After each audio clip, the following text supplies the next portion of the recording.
Very many times people ask this question, is it a good time to be buying a house now? Now again, like everything else in personal finance, there is no one single answer to give.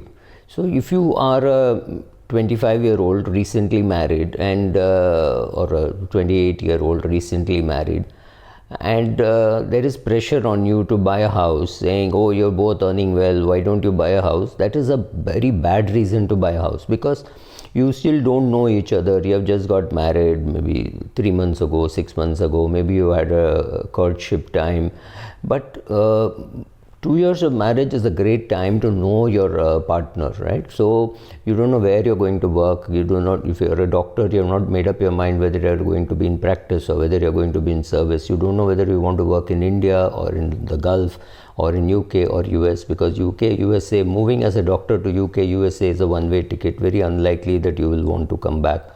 Moving to Dubai may be a good option of going there and earning some money and coming back. All these options are open to you. Or you're going to maybe be employed in India. You don't know where in India, right? So with all this information, nothing available to you, don't rush to buy a house. You can take your time. I think 50 is a good age to buy a house, even for a doctor.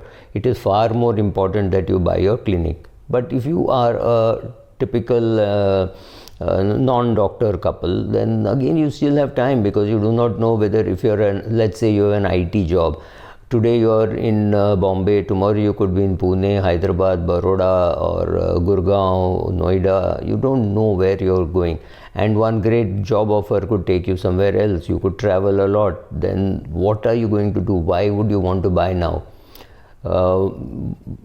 What about a person who's slightly older? Let's say you're a 40-year-old, you are living in a 2 BHK, you have 2 grown-up children, or slightly grown-up children, in the sense they are in school obviously, and you found that during the lockdown it was very cramped, because each one of you had to speak aloud and talk on their laptops and phones, and it put too much stress, because you could not have separate space for each one of you. So you had to take calls, or somebody had to sit in a bathroom to take a call, and I'm seeing all this happening, and you can afford to buy a bigger house, then yes, shift from a 2 BHK to a 3 BHK, or from a 2.5 BHK to a 4 BHK, whatever.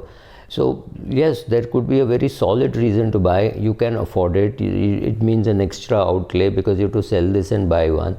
You have that money completely, absolutely no worry. You don't have to borrow. You've created that much of wealth. You can use it. Or you're willing to borrow because you're borrowing 2 years CTC or something like that, and you're very comfortable making that repayment.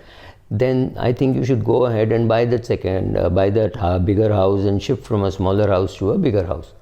So in the first case, it's a complete no-brainer that they should not buy. In the second case, when it's a 40-year-old, it's again a no-brainer that they should buy. So similarly, for each person, the circumstances change. So I have done a video earlier called the 3, 20, 30, 40 rule. It means the cost should not be more than 3 times your CTC. You should be taking a 20-year loan, preferably.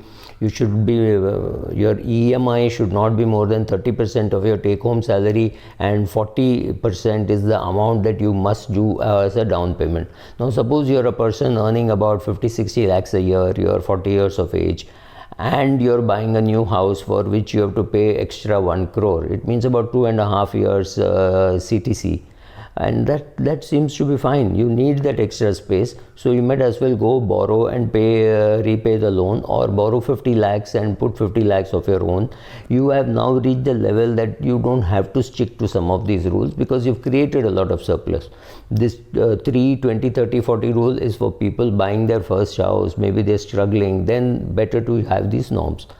What happens if you're much older? Let's say you're 70 years of age, and you have lived in, let's say, in a big city. You lived in Mumbai, Delhi, or Bangalore, and now you feel that you're stifled, and you have retired. You're 68, 69 years of age, and you want to go away to some smaller town where your elder brother and first cousins have settled, right? They have bought house in a senior citizen home, and that's where you want to head. Or they have bought houses in one building where some 4 of them are staying together and you think it would be great staying with them.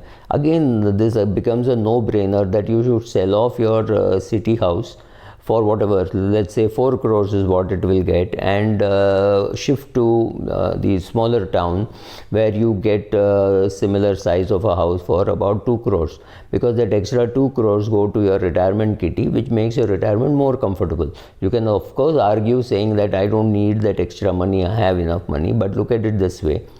That extra 2 crore which you have taken is going to create an annual income of at least 20 lakhs for you. That's not a small amount of money. Maybe you could have fun doing something with it. Maybe it enhances your standard of living or whatever else, right? So at 70, if you miss out on this for 5 years, let's say the gap between what you're selling and what you would have bought is about 2 crores. You're missing out even at 5%, you're missing out about 10 lakhs a year. At 10%, you're missing about 20 lakhs a year. Why would you want to miss it? Why would you cringe on cash flows when you have such a big asset which is lying unused, in the sense that you don't need to be in the city sitting on a 4 crore house or a 3 crore house? You know that after you make that investment in a smaller town, you will still have a surplus. The only question is you are asking is, will it be 2 crores or will it be 1 crore 75 lakhs? Or should I buy a bigger flat and allow somebody else to stay with me? So these are the questions. Again, in this third case where you don't need that money or whatever, but you also don't need to live in a big city and find it difficult. The other way to look at it is to say, I know a big city has its problems, but I also know that all the infrastructure for medicines, medical problems was created much better in Bombay than I would find in a smaller town. So therefore, I would like to live in Mumbai, whatever it is. If you want to, these are different circumstances. So my logic is that, is it a good time to buy a house now? Yes, for the 40-year-old who needs a bigger house. No, for the guy who is a 28-year-old or a 32-year-old who is just starting life. And for a retired person, again, it's a no-brainer that you should shift from a very highly crowded city to a less crowded town or city where your friends and cousins and all of them are staying. The advantage is you have the local support from them and they will look after you. But if you are obsessed saying, oh, but if a COVID kind of situation happens, there is better infrastructure in Mumbai than what is available there, that's your call. But again, I would think it's a no-brainer. If you're anyway going to live with your cousins, you might as well make the choice now, right? Thank you.